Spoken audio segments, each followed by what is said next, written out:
Достар, біздегі кезекті үстелге обзор. Бұл үстелдің ерекшелігі, бұның біріншіден беті мрамор, таза мрамордан жасалынған.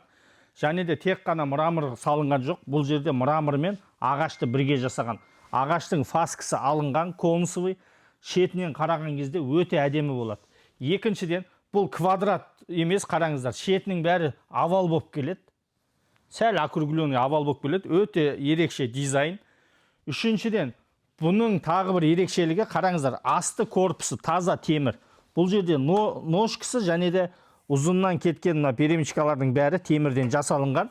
Одан кейін астын көрсетіп жібересіз. Мына жерінде қараңыздар, крепление болтпен. Бұл не деген сөз? Бұл өте мықты үстел деген сөз. Қараңыздар, қозғалтамыз, қозғалмайды. Өте мықты жасалынған. Және де астында өзінің резиновый подушкасы бар.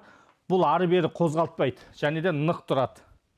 Бұл үстелдің 3 түрлі размері бар. Біріншісі 1,40, екіншісі 1,60, үшіншісі 1,80.